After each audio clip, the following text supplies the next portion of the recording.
Hi, everyone. Welcome to Genealogy Adventures. I'm Brian Sheffy. And I'm Donya Williams. Please excuse me. I'm having a rough day. So it's just I am. I'm having a rough day. I'm sorry from the very beginning. That's all right. Well, so long as you're here, that's all that matters. Yeah, yeah. How are So, you guys today? yep, as always, thank you for joining us, no matter how you're joining us or where you're joining us and spending the next hour with us. And we have a fun show for today, talking about kind of family history challenges. It's coming up to the holiday season. We've got Thanksgiving coming up. We've got Christmas and Hanukkah and Kwanzaa and all of these kind of holidays where multiple generations of a family, gather around, break bread and laugh and tell stories. What better time to actually start capturing some of the family history stories, especially from some of the older members of our family. Yeah, Brian and I had actually gotten into one time where we went to a Kwanzaa thing with one of our cousins, and it was wonderful what she did and how she did it, and the stories that we learned, and just realizing that someone was family, not knowing that they weren't, but just realizing that they were family. So it The was. way that she just, the way we were just kind of laughing and eating and talking around the table, and then she just dropped this story about family members, traveling across the country. I can't remember if it was in a wagon or a buggy, but some kind of way. Yeah, Um, yeah, the thing that picked me up on that one was Kwanzaa. During Kwanzaa, you're supposed to they were eating off of wooden plates, wooden forks, wooden spoons.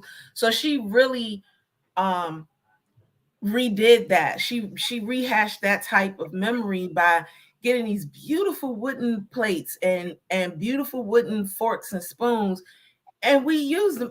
It was really nice. It was really nice. So if Yolanda, if you're watching, I'm giving you your kudos yet again, because of course we gave them to you then, but I'm giving you your kudos yet again. It was an awesome thing. yeah. In thinking about it in retrospect, that was a perfect time for all of us because I think that was Yolanda's first ever Kwanzaa dinner. It was Um, her first annual Kwanzaa dinner. Yes. yeah, and she had a lot of cousins from different branches of the family all gathered around the table, many of us meeting for the first time. We should have actually kind of recorded something, talking about different, cousins from different branches of our Edgefield family gathered around the table for our first Kwanzaa to leave that as a memory. Yeah, you're right. We should have. I know she did have at one point. She had something read about different ancestors That she during did. the whole thing. So that there was that, and it was really good to learn about who your ancestors were, where they came from, and things of that nature. But now we're trying to give it a. There are a lot of ways to do this, and Brian and I, we've always talked about teaching, making sure that some people know things, and just how you know things, and You know, so this is a good idea. and especially now that both my parents are gone. A lot of the older generation from my mother's side of the family are gone. Some of her siblings are still with us, thankfully. But like I said, on my dad's family, really the uncles, they're all gone. The cousins and I, my siblings and I, we're the older generation of the family that should be sharing the family history stories. Yeah. And kind of where I got the idea for this particular show is for those of you who haven't heard the news, I'm the news director of the Center for Family History at the International African American History Museum down in Charleston. And we have this wonderful thing called the Story Booth. And it's like a little sound recording studio. Yeah. It's an amazing space. Basically, people can go in and they can talk for up to about 2 minutes. Um, we have made an exception. We can tweak it in a way that we're doing that for centenarians, so they can record it to a half an hour of whatever aspects of their life they want to share. But kind of going back to the 2 minute standard clips, people can either record just audio or they can record video with audio. and just getting some really, really amazing stories. And this is the one I was teasing you with, Tanya. Mm-hmm. This is one of the centenarians. She was 109. She's a 109-year-old woman living on James Island in just outside of Charleston, the city of Charleston. And I mean, she has some wonderful stories to tell. She was born on James Island. She lived in New Jersey for a while, decided that she really missed not having land, and went back, inherited some of her father's land. And to hear her talk just about that, just about living on part of the land that her father had and what that meant to her, and what it meant to her eldest daughter who was with her and some of her grandkids. I mean, that was really moving in and of I'm itself. sure it was. But then she drops this story, and I found this. I was able to do her family tree back to her grandfather. Um, and this is an incredible story. He was born in Alabama to parents who were born in South Carolina, and had worked out that they had been born somewhere within Charleston County, South Carolina. So, right after the 1870 census, where he and his family are enumerated in Alabama, he gathered his wife and kids, and I think there were 6 or 7 kids, and they walked on foot Wow. from Alabama to Charleston. And Wow. the reason why they did that was because he wanted to get on a boat and go back to Africa. He wanted to take his family to Africa. And I was wondering, and I asked her about it because I was wondering, well, why Charleston? He could have gone to New Orleans, which was much closer. There are ports in Alabama that he could have gone to, but he knew, I guess he knew part of his family's story, and in his mind, the ships brought his ancestors from Africa to Charleston, so there must be ships that went from Charleston to Africa, and it broke his I heart. don't blame him. I'd have thought that way too. If it's going one way, Yeah, it's going back. it So has to go back. Um, and it did break his heart when he realized that that wasn't the case, that ships oh, weren't going back the other way. But in the way that our people do, he made the best of it. They did every kind of job that they could do, saved up their money, and he bought his land, and the family built their house. wow. But Well, that is I just mean such. that sounds that's awesome. Your story room sounds just like the story rooms that's in the Smithsonian, because the Smithsonian has the same thing, and Mhm, they can actually go in. I know the African American Museum here in the DC area, they have the same thing, and you can go in and you can tell stories about different whatever, just it's a memory. It's like a memory board for African Americans as a whole. I yeah. don't think people really realize. I don't i don't think they realize like how significant that is. I think most people are so hung up on the fact that because we're black, everybody's supposed to know each other because we're black. And I can get that. But in the same instance, me doing my research, my granddaddy actually did know a lot of celebrities during that time period that everybody felt like they should know everybody. So we actually had moments when it was like that. Mhm. And black people like, oh, because I'm black, I'm supposed to know this person. No, not necessarily. But back in the day, yeah, they actually did. So it's amazing the people that the people my grandparents knew is it's amazing to me. Like my grandparents were a part of, if we're talking about family stories and family history and things of that nature, my grandparents was a part of that religious gospel circuit line. So they knew people like Aretha Franklin's father. He used to actually come and preach at my grandparents' church here in DC. Aretha and my mom used to sing together. Marvin Gaye went to Springfield Baptist Church. So it's like a lot of different. One of the most renowned singers, Edna Goldman Cook, who is the mentor to Shirley Caesar. She started her career at Springfield Baptist Church. So the fact that being a part of that gospel circuit like that and knowing everybody, you actually started to know everybody. So You maybe know, they It's one of the things that I always love about my sister's family is they do all gather together for the big holidays. And again, just like so many other families, the food is going, and sometimes the henny and the, the The I Jello can't. shots. Yes, the Jello shots and the prosecco and all of that's flowing. But the lovely thing is it's multiple generations. I've got nieces and nephews who have kids themselves. So I've got grandnieces and nephews, and the grandnieces and nephews are hearing the good time stories. Because they always come out. It's like, oh, do you remember the time when, or do you remember the time that something like this happened? And now that I'm the age that I am, I'm kind of conscious that I guess I'd like them to learn the other things too. Like my mother's father in Northeast DC, he literally built that brick house on 47th Place Northeast. And this is the house that my nieces and nephews will remember. The grandnieces and nephews will have never been there. But to know that one of their ancestors literally built his own house Right, right there in DC. right. I mean, but that's a good time story though. But that's a story that teaches them how to live. And that's what this show is about. How to teach your children that they matter and that they weren't just enslaved people when they look at them when they're in history class and they get to slavery and everybody turned to the black folk. You know what I'm saying? Mhm. That you're not just that. Your ancestors were much more than enslaved folks. That's the question, y'all. I'm so self-conscious about my hair. I'm sorry right now.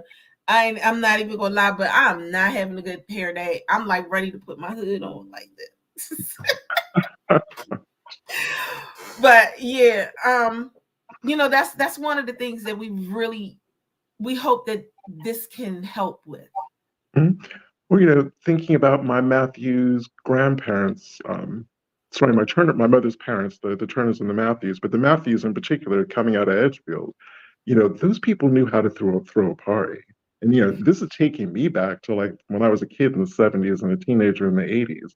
They were just a very sociable people. They were a very sociable friend family. There was still that kind of community, and at least in Northeast DC, where that neighborhood everyone knew everyone else. It was an open door policy, and the family has a party. Everyone's piling in to each other's homes. Um, and again, I just remember the laughter and the jokes, the occasional argument, but the laughter and the jokes and just the good times that the adults were having. Um, Yeah. and again, kind of relaying those aspects to it. And I mean, I know you don't have grandkids, but you have plenty of nieces and nephews. I mean, what are some of the kind of stories that you would want to share with them? And I guess, how would you want to share them? Would you want people to write it down? Would you like them to record them? Well, that's kind of touching for me because my niece who passed, she was supposed to take on my stuff. Um, so now I don't know. She was the one that was supposed to actually pick up wherever it is that I leave off because my children are not interested. Um, but she was very interested. So I don't know. I actually don't know how. Right now, it's only my nieces and nephews that are really learning anything. My family, um, they're not really much a part of what I do, and I'm talking about my immediate family, not my DNA family. So don't y'all start calling me and cussing me out. Um, my immediate family, they are not really big on what I do for whatever reason. So can't go to them. That's a really really good question. It's a question that I probably was avoiding to think about because it makes me think about my niece. But Mhm. in the same instance, it's something that I need to figure out. So Because yeah, again, from your side of the family as well, lots of stories to tell. I know that the barbecues that I've been privileged to attend to, boy, those stories were coming out. hmm. Maybe not Yeah, all of them are portable, but just right. again, the stories were coming out. Again, people were laughing and they're just really relaxed and having a good time. Yeah, I mean, my cousin had a gathering just not too long ago because of one of our other cousins had come home. He's in the Navy. I promise you guys, if you ever met my cousin Day One, you would just, especially mainly the females. First of all, he's fine as ever. He's just gorgeous. But his gorgeousness, he's gorgeous within. And you could feel it in every way. So he gives these really, really great hugs. And I swear people just kind of walk up to him just to get a hug every now and then. But he came home and my cousin had a gathering for that. And they invited some people over. And I started talking with my cousin and he started asking me questions. And I'm looking like, I've been doing this for 30 years and you didn't know this? So I think I kind of felt a certain kind of way, but I was glad that he asked the questions and I was glad that I was able to answer them. Mm-hmm. And I'm hoping that, we'll be able to work together and hopefully, eventually the rest of my family will actually come around and try to understand what it is that I'm doing. You got some people that think it's an attack on the family. And it's because you start bringing out those hidden secrets. But it's not an attack. Because I guess where I'm coming from with this one is leaving the secrets alone. Just leaving that side alone and concentrating more on the things that people would be much more willing to talk about. I'd love to hear. When you have our family, Brian, how? Mine managed to do it. They stories about what DC, when they left, they didn't talk about why they left Edgefield, but they talked about DC in the 1920s and the 1930s. And, they would compare, in the 70s, where they were in the 70s compared to where they were back then. They would talk about being, 9 of them crowded into like a 2 or 3 bedroom tenement building in Northwest DC. And then my granddad, all of them actually becoming homeowners. I actually remember them having that conversation thinking, this is again the Matthews side of the family. They're like, out of 13 kids, given what the world we were born into and that we had like next to nothing, who would have thought that all of us kids would be homeowners? I remember them sitting around that table around July the 4th, saying that. Well, I mean, I don't know. I think I would want, the scandals that are in our family are actually good scandals. It actually makes you realize, I come from, instead of just boasting out that phrase, you come from kings and queens, you actually see and learn and hear and know why you actually do come from some really influential folks in your life. And you didn't even know it. The things that they did and how they did it. Our young children today actually believe that our ancestors just allowed for things to happen. So that's the saying of, I'm not my ancestor. That's where it comes from. But I am my ancestor, and this is why. You know what I'm saying? And so I would love for my young children to understand and know that when they go into school and they start talking about slavery or whatever, they can raise their hand and say, well, I'm actually related to George Washington, and this is how, and this is who, and this is where, and this is why.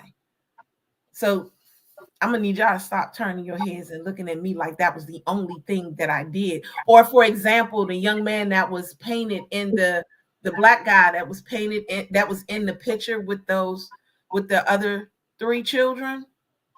You know what picture I'm talking about? I cannot think of the name of it. Mm-hmm. But that young man wasn't enslaved. He was probably a free person of color, and he was probably a child. But you got everybody in there saying that he was enslaved, that he was this. I would love to do the history on him so we could say, okay, put that aside. This is not who he was. He was actually a free person of color. He was this, that, and the third. He was, all of these different things just to say exactly what he was. You're literally labeling him as an enslaved person simply because he was Black. That's it. They don't even think about free people of color. So I think games like this, or the games that we're about to discuss, it allows them to know the free flowing stuff and the other things that go on, the things that have happened, not the real heavy, not real heavy, don't get me wrong, I'm not talking about the deep down dirty, but just the stories in general, just to talk about all of these different stories, and they be like, what, I didn't know that, because I could tell you. Go ahead, go ahead, because I was going to say something else. Because I guess, again, what I'm thinking of is, especially with kids, the young kids and teenagers, getting them maybe to see family members that they've always known in maybe a little bit of a different light. Like, I'm trying to think of a really good example. Okay, so again, from the story booth, there was another snippet about a man. He was probably in his 50s or 60s, and he was really kind of uplifted by the fact that his father was the first registered Black engineer Yes. in North Carolina and South Carolina. Mm-hmm. Yeah. You could tell in his voice that he was like really proud that his father studied at night. He'd had a horrible job during the day, saved his money, studied at night, went to night school, got himself certified. It was the first in both, not only just North Carolina, but South Carolina. And again, I just feel privileged that I had my grandparents and at least my great grandmothers in my life long enough that they weren't just granny and grandpa, great granny, and the great grannies. I knew a little bit about them to make them individuals in their own right. That's good. That's really great, because I didn't even have a grandmother, let alone a great Mm. grandparent. Matter of fact, I didn't have grandparents at all. I never knew any of them. So I think that was a part of my prayers when, as I got older, was to be, Lord, please keep my mother around for my children, my mom and my dad, so that my children can have what I didn't. Because I think grandparents are just probably the most important people in the world. Um, yeah, I didn't realize this show was gonna make me kind of emotional. I'm sorry. I didn't even realize that, but I'm okay. I'm all right. And the other thing that gave me the idea was in the museum, we played my department played host to a brownies troupe of all things, and they had this little project called My Story Tree, and we had to help them with this tree by giving them some little stories to think about in terms of their family members. So rather than doing a traditional genealogy tree where you put yourself and you put your parents and your grandparents, it's still a family tree, but you're putting stories about people that you know. So, for instance, to kick it off for them, I gave an example of my mother's father. His nickname was Buck. And That was my literally, dad's name. who was it? Oh, That that's was my funny. dad. That was my father's nickname, Buck. And again, hearing it over many years, many times at the dinner table at my grandparents' house, he got his nickname because he spent most of his summers with the Turner family in La Plata in Charles County, Maryland, and he broke in horses. He had a real talent with horses. So maybe as hard as they would buck him, he never got bucked off. So he earned the nickname Buck because he Wow. could ride those horses until they got tamed. And the little Wow. kid's eyes were like, "Wow!" And Yeah, then that's neat. one of my team members with me, she's like, "Yeah, my some of my family were early pioneers, and one of my X times great grandmothers had to pick up cow chips." And she's like, "How many you know what a cow chip?" And two little girls used on their face, they were like, "Ew." And then That's crazy. she had to explain what cow chips were, and then the reason why they did it was they were fuel and blah blah blah. Um, but girls were just absolutely not grossed. I don't mean grossed out that way, but just engrossed in these little stories that we were telling them.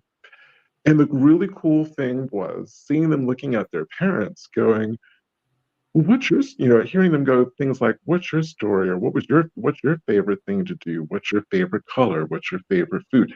Things that kids had never asked. And these girls were between, I think, nine and about 8 to 10. Questions they had never asked their parents before. They were asking that for the first time, and then they started filling in the tree with favorite foods and colors and places and hobbies, and they were learning things about their own parents. Yeah, it's like what Lucretia said, finding my roots for teens. And Yeah, that's so cool. That's actually a very good name. That's why I kind of started and waited until after you were done. But I mean, I do appreciate all of what you're saying when it comes to that. And I guess we're saying the same thing, but I just want them, I don't know. I think my biggest issue also is I want them to see the strong side of them, because so many of them just don't see the strong side.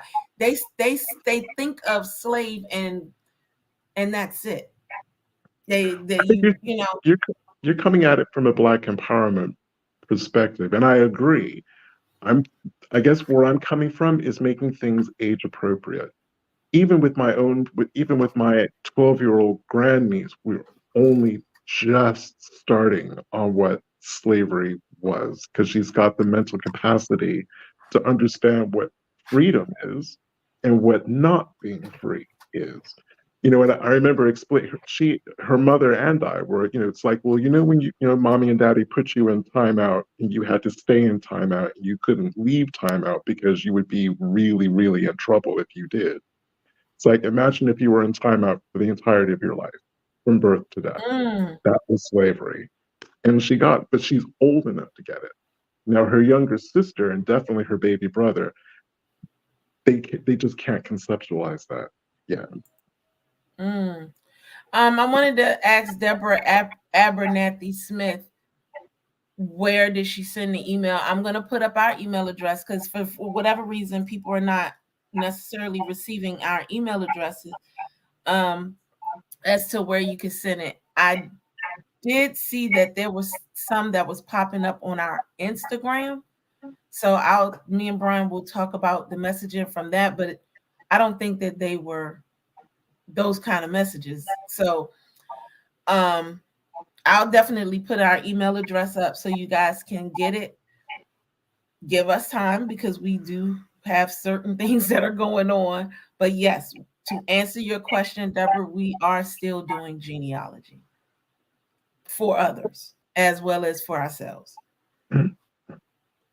So let's get into these games, Brian. So do you want to throw up those PDFs? Sure can.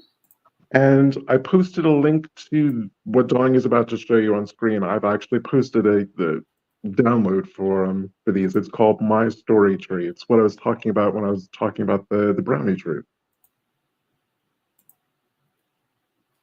And again, I think with kids, it's hard to make things age appropriate. And like I said, I totally get what you're saying. I think where you're coming from is probably you could really start on that when they're about maybe 13, 14, 15. You can start with that. Mm-hmm. Okay. Do you see the slide? I don't see it yet. Really? Is that? Or it just may be visible because you're running it. It may just be showing on yours. No, it's not Oh showing on the no. thing either. Hold on. Let's try this again. Gotta love technology. Gotta.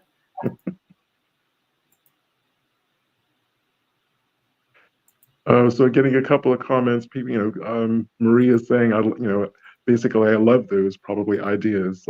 Kids are my people.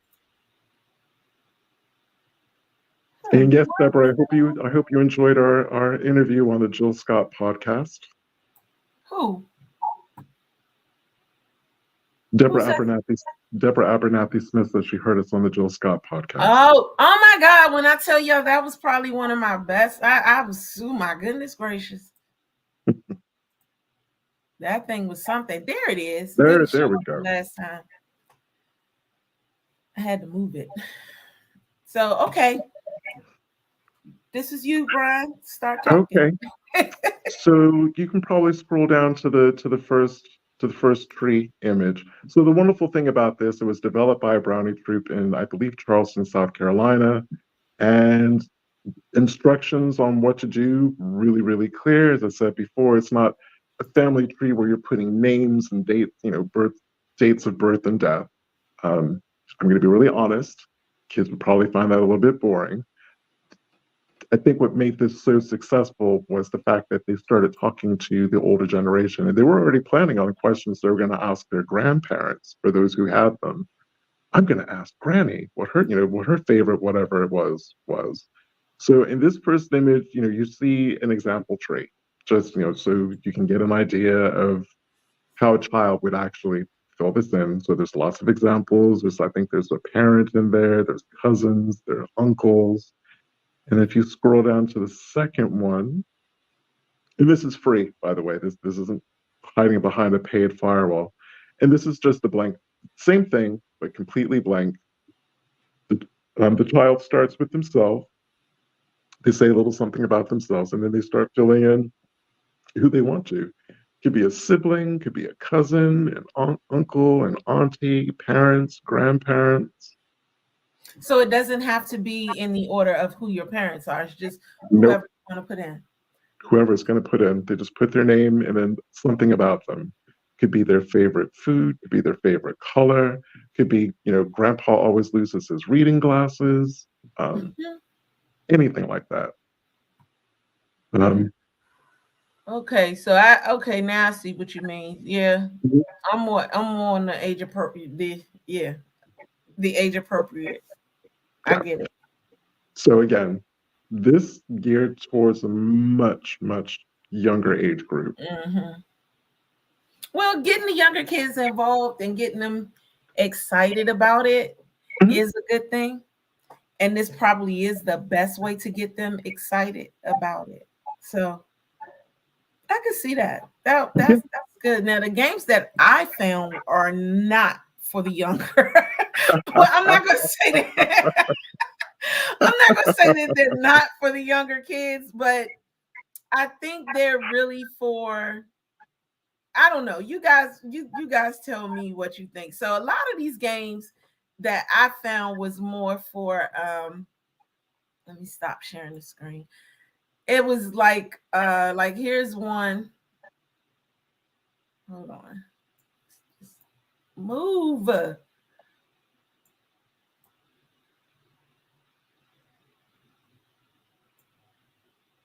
Yeah, I'm going to say that working at the museum has made me reevaluate and really think about age-appropriate information. Right.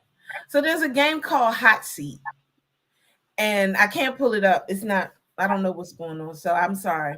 But it's a card game for family and friends, and basically what you're doing is you're asking different questions about your family so that you can learn about them. And it's something like a family version of Truth or Dare.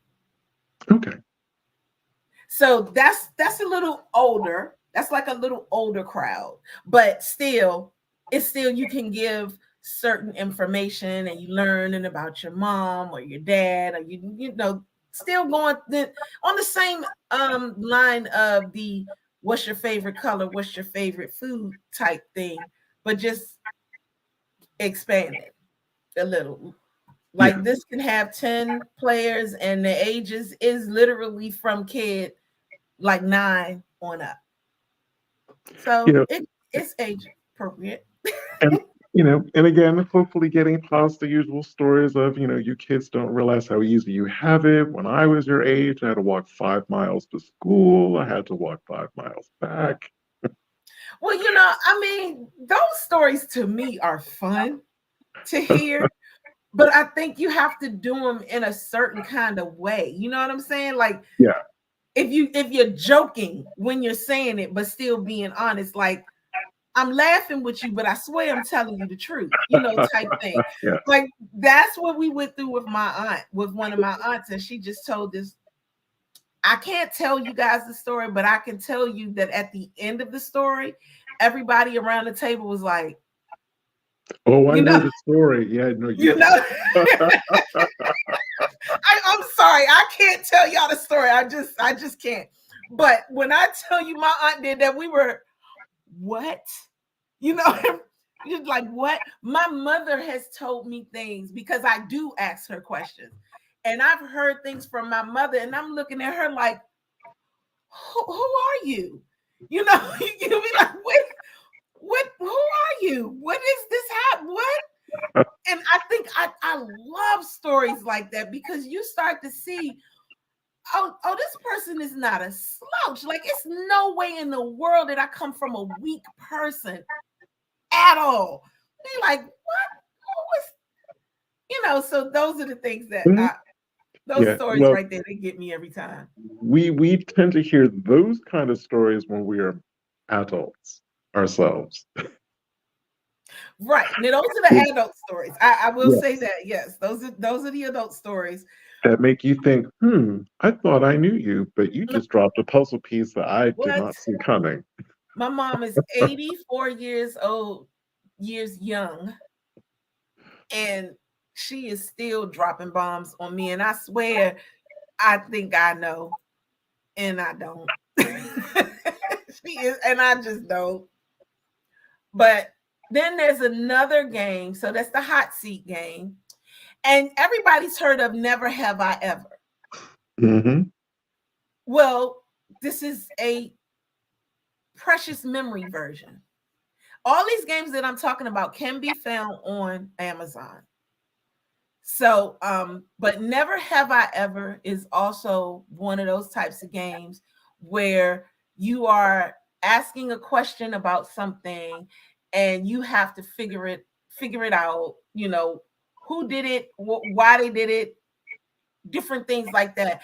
And for this particular game, they actually and I can put the links up because for some reason the thing is not sharing. But this one has different editions. So they have a parent edition, they have a whole family edition, and it's in volumes. But there's a volume 1 and a volume 2. They have editions just for girls. Oh, wow. Yeah, and this ranges from kids to families. So that's another one that you can like really just get into, but you have it make sure it's the family edition. And these are things that y'all can do on Thanksgiving because I know when we used to, because like I said, my family is I don't know. Anyway, I can't go into that. But we used to have moments where we had those big family gatherings and things of that nature. And we would have games. We would have all different kind of games. We had the real embarrassing stuff where you had the children that had some type of talent. They was doing this talent for you. And, those kind of things. My daughter hated it. I hate it because my family used to always make me sing. So it was always something different or whatever the case may be. But Yolanda, she's on, y'all. She was the one that did the Kwanzaa. And there are Kwanzaa games that you can get on Mhm. Amazon as well. And again, when I posted about my story tree, Yolanda, because again, having spent Kwanzaa with her and her family, watching her grandkids and the interaction with the little kids and the adults, I just thought that my story thing would be just perfect for her lot. I mean, I can just see them giggling and laughing and asking the questions. Yeah.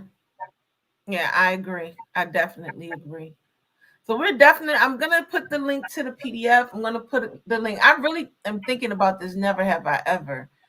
I just know my family, they just not into it. So, okay, so Brian, what do you do when you don't necessarily have a family that's into it? Well, see, I don't even know if this is a thing anymore. Okay, using my DC family specifically. So we would have like the main Thanksgiving during the day at my grandparents' house. Again, open door policy. People were coming in, coming out, and I even see this with my aunt, my mother's sisters who are still alive, and her brother. Then you start doing the round robin of visiting people's houses. I mean, this is why Tums and antacid was invented, was for my Edgefield family, because you had the meal at the main house, and then you knew you were going to be eating at every single house that you went to. So again, there were new stories, and there was new giggling, and there was new laughing. So if there's, you may not do this with your kids, um, but I know that our extended DC family, there are always invitations to other dinner tables and other gatherings. Um, if there is an older member of the family, an older cousin who feels comfortable, is relaxed and in the mood and feels like talking, get them talking about, I guess, whatever, at that point, whatever it is that they want to share. Right. Okay. Because, you may not be capturing your own immediate family story, but you're capturing someone's family story. And I guess what Story Booth has made me realize is every single story counts. Every single story counts.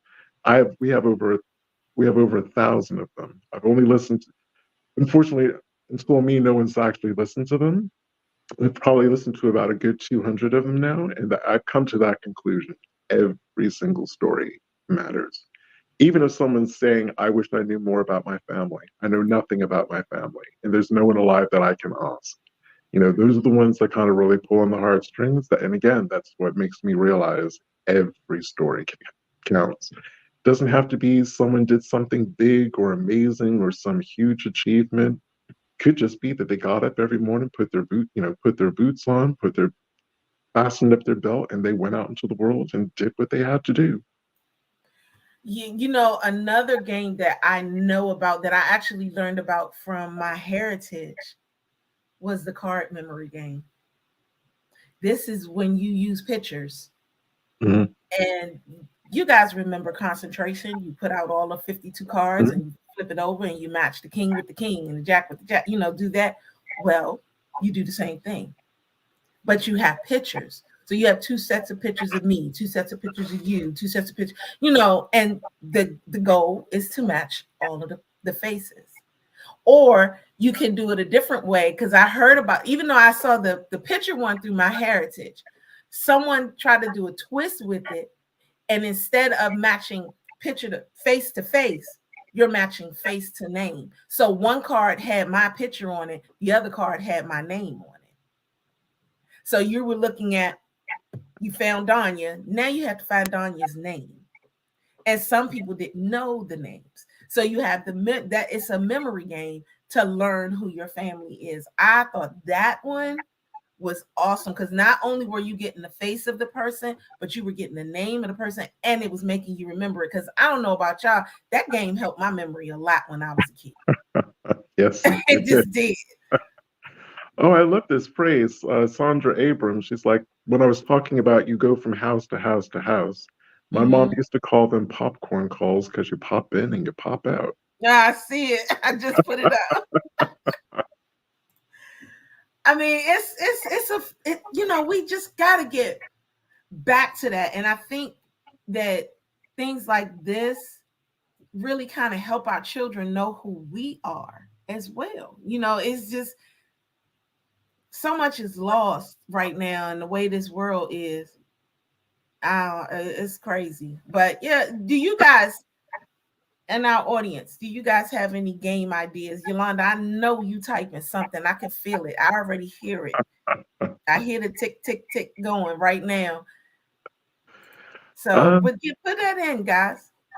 Because I just don't want to believe that my sister's family is unique. Because again, those big family gatherings, you have relations through marriage. They're coming, brothers-in-law, sisters-in-law, their kids. Sometimes members of their family are coming in. I mean, that can't be unique. But I do appreciate what you're saying, that it does seem to be dying out. It is a very dying thing. MK Clark, she said, use technology and have younger generation see what they can find online about the family. It might be something that you already know, but this gets them involved so you can talk about it. Great idea, because they are all into the computers anyway. So give a name, pull a name, and everybody tell me something about this particular person when we get to Thanksgiving dinner. Tell me about this person. But I think, one of the things that I've realized, and I don't know if any of you have come to that, have those who are researchers, when you sit down and you start talking about your family to someone, they ask you a question. Do you see the involvement with them? Do you see them be like, wait a minute, what? Because I can honestly say that when I spoke with my cousin, and we talked about slavery and reparations. Now, this is an older guy, and that's what we were talking about. And when he was like, well, do we have any enslaved people in our family? Yes, a few. And he's like, well, how? And he just started asking, and I was able to tell him, and you could see the intent, how intent he was listening intently. And I was really glad that he was actually listening to what was going on and what was happening. But I still don't understand why, in the flip, they don't want to have none. A lot of families don't want to have nothing to do with it. So I just think that's crazy. Mhm. So Marie, Actually, Yolanda came up trumps. She's like, family surname crossword. Also, family seek and find. yeah, I was getting ready. Marie said, think of the wildest story you can think of, and they have to guess if it's true or false. That's a good one. The kicker is that it's true, and the family has a true story about the family. Oh, so it's always going to be true. It's never going to be a false story. That's a good one. I like that. And Yeah. then she said, hopefully they will want to hear more. That's awesome. And Well, then you said we about know, Yolanda. we got one. Brought that one out for the kids. You have an ancestry with 45 kids. True or false?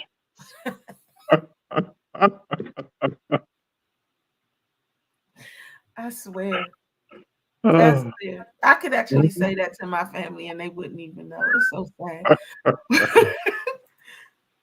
And then Yolanda said the name game. That's another good one. And LaCrista said, use ballots, put information, questions, or pictures to put inside. When you pop it, you get information. Oh, balloons. I said ballots. I told y'all I'm having a rough day. Use balloons. That's right. So as soon as somebody pop a balloon, they have to read and get a story. That's a good one. I'm hoping that you guys use these ideas for the holidays. Well, if anything, again, think about the way kids take in information in the mind of a child. When they're laughing, they're learning. They remember stuff. You're Rather than, absolutely right. rather than sitting them down and like kind of talking at them or talking to them on that level, make it fun. You are absolutely right. I think that's a great idea. Any more ideas from you guys? Ooh. Now, I'm going to be straight up and honest and say teenagers are always going to be a hard sell. Ain't that the truth? Teenagers are definitely going to be a hard sell. Yeah, I'm going to have to agree with you on that one. But go ahead. Unless it's someone famous, and I appreciate not every family's going to have that. But, the two in my family tree, that was the one that the only ones the teenagers ever wanted to hear about. What? About the famous people? About the famous people. I'm like, these are just two. It's like, you have a whole lot more ancestors than just these two. No, they don't know. They don't know. I'm putting these links in for you guys, and I really hope that you try to do it, because I'm telling you, whether you realize it or not, we are slowly losing, not just, we're losing our history in more ways than you can imagine. And again, and so long as we're getting people's permission, as the stories are coming out, save them, preserve them, pass those stories on. Oh, Lacrissa came on, put pictures under chairs, and then you can share with others who you have. That's a good one. That's a good one. Now, Yolanda brought up a good idea. She was like, you got to give the teenagers gifts. In order for them to play, what am I get? But I ain't got no money, because that's what they want. I ain't got no money. But that's what them little crumb snatchers want. They want cash. And Deborah, it is possible that you have the old email address if you're going by the Jill Scott.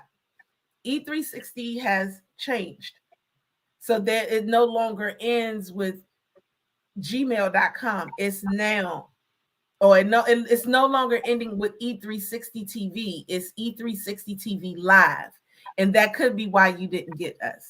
So make sure you have this correct email address, and that's probably the reason why you didn't get us.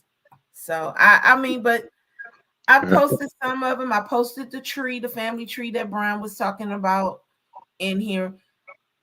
And we can go from there. Yolanda said give $25 gift cards. I only have one. $25. I'm not giving them no more than that. Yeah, between your god nieces, god nephews, adopted nieces and nephews, real nieces and nephews. Yeah. Yeah, I'm not. They better split it. First of all,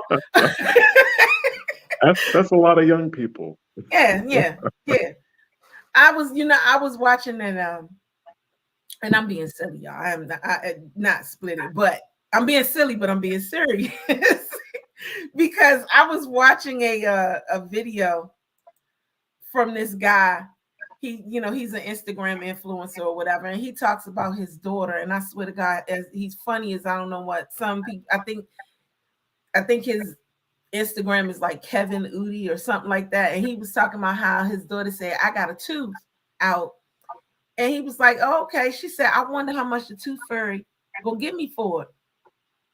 She said, "I'm probably gonna get about $20, $25. He was like, "What in the what?" He said, "When I was, when I lost my tooth, I got 25 cents, 50 cents. She talking about $25. And she was like, "How you know what how you know what your tooth fairy pockets look like?" And of course he said because he's the tooth fairy. She was like, "First of all, Daddy, tooth fairy's a girl, duh. She's off the chain. Little Miss Scoot is off the chain." And he was like, "Secondly, her pocket's big. She take care of everybody." So they like really believe this whole thing. I know I remember, I might have got $1, but I wasn't getting 10 and 20, and I might have got even 5. I wasn't getting over that, no. But that was the quarter days and everything. He was like, well, "Man, she can't get out my face." Tooth fairy be charging inflation. That's what she be doing. Okay. I swear. She's keeping up with the times. Oh, somebody said we mix cash with snacks or small gift cards to their favorite restaurant. That's a good one. That's a good one. And then, but you got to get the good stuff from the Five Below, so it ain't necessarily 5 and below. So, and $10 gift cards for the dollar store. See, but these kids don't appreciate those kind of things, because that $10 gift card for the dollar store, that means they got to go and buy whatever they got to buy at the dollar store. So yeah, but hopefully we've given you guys some good ideas, or yes, at least getting you thinking about ways that you can share some family history over the holidays up until at least January. Right. Let's get it together. Let's do these things, y'all. So we have a great show. For those that don't know, next week's show, this went fast first and foremost, but next week's show, and she better be ready, is Miss Marie Shante, who's on our who's a part of our studio audience right now. She has fallen in love with genealogy, and because she's fallen in love with genealogy, her whole goal is to get to the point to help people, to do things, to find help people find their families. So we're going to talk to Marie about her journey next week and where she is and where she's going with it and what she's trying to do with it. I think that's an awesome thing, and I want y'all to, definitely check in, clue in, because I know most of you are the same way. You want to do these types of things, and this is a good way to do it. So come in, check in, and support her, and we look forward to talking to you guys next week about it. Indeed. And as always, thank you for spending the last hour with us, however you tune in. I had a lot of fun on this one. Not that I don't Yeah, have fun on all of them. Yeah, something a little lighthearted for a change. yeah, no problem. And again, I'll put the email in the chat as well. So with that being said, we hope you have a great rest of your Sunday. Indeed, and we will see you next Sunday right here in all the ways you tune in at 4 p.m. Eastern Standard Time. Until then, have a blessed day. I'm Brian. And I'm Danya. Love you guys. See you soon.